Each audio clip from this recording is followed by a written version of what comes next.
Here are 10 encounters with legendary creatures.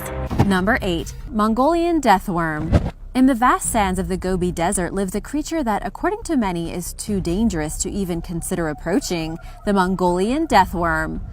It is said to be dark red in color with spikes on either end. It has no eyes but a large round mouth, and it is said to grow up to a little over 3 feet in length. Reports state that it shoots up from the ground to attack its prey, which can include camels, smaller rodents, and even people.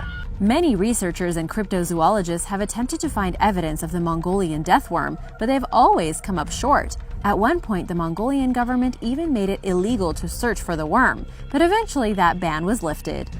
Number 7. The Ogopogo. In Canada's British Columbia, hunter Bill Stesiuk spotted what he believed to be a legendary Canadian creature in 1978.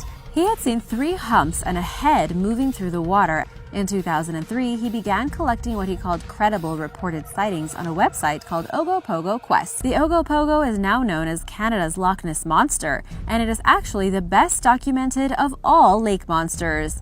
After listening to dozens of witness accounts over several decades, Stesiuk believes the creature was a type of large, snake-like aquatic creature that inhabits the lake. Because the lake was open to the ocean eons ago, the sea creatures swam into the lake and became trapped once the water receded to their current levels. Number 6. The Wolf Woman of Mobile. In the spring of 1971, people living in Mobile, Alabama, and areas nearby were said to have seen a strange-looking creature lurking around. Described as having the upper body of a woman and the lower limbs of a wolf, one of the witnesses described the wolf woman as being a woman and a wolf, pretty and hairy. Over the next week, the local newspaper received at least 50 sightings of the strange creature. With reports that people were chased and stalked by the creature who roamed around backyards, police opened an investigation just because there were so many sightings. In Native American culture, the wolf is associated with a skinwalker who can transform itself from a person to an animal. Number 5. The Big Goose of the Pacific Northwest. It's no secret that Canadian geese get a bad rap. With a reputation for being overly protective and sometimes snapping at people, this feathered creature can sometimes be seen as a nuisance. Stories of an extremely large goose-like creature were first recorded in the 15th century.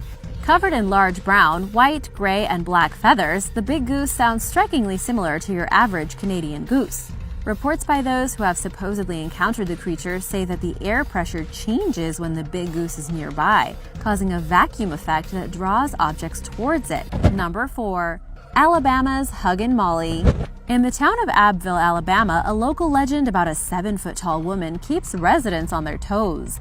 Dressed in black with a large brimmed hat, Huggin' Molly is said to be a phantom-like creature who appears to children. When she does, she squeezes them tight and then screams in their ears. There is no actual evidence of this phantom creature. Local residents believe that the story of Molly is about a woman who lost her child and dealt with her sorrow by hugging children in the town. Number 3. The Flatwoods Monster of West Virginia.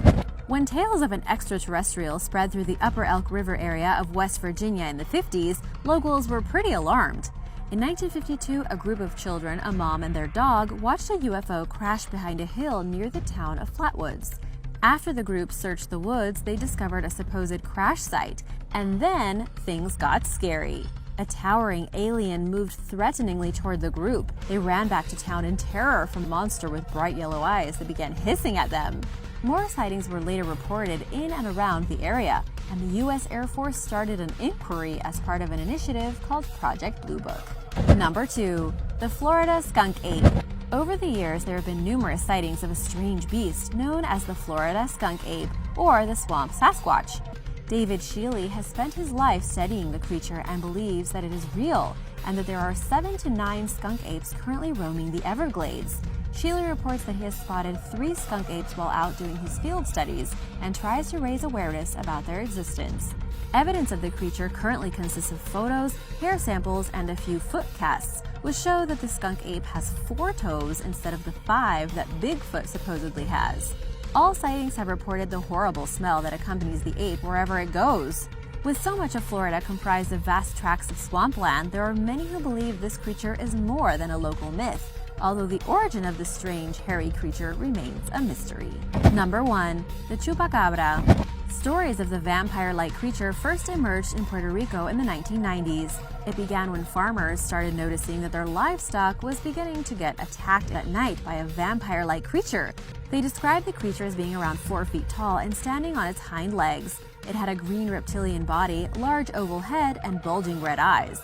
It also had fanged teeth, a long tongue, sharp claws, and spines going down its head and back. Benjamin Radford, a research fellow with the Committee for Skeptical Inquiry, set out to find the creature and over 5 years traveled as far as the jungles of Nicaragua and even located the person who first reported the chupacabra. As the story continued to shift and change, new reports surfaced describing the creature as less alien and more like a hairless dog-like animal walking on 4 legs. Chupacabra bodies had also reportedly been found, so Radford decided to do DNA tests on them. However, the bodies turned out to be coyotes, dogs, or raccoons. Because the animals often had mange, they lose their hair, which could be the reason why they get identified as chupacabras. Again, the explanation for this is not a fantastic one, but there still are those hopeful that there is a species out there feeding on livestock that just hasn't been identified.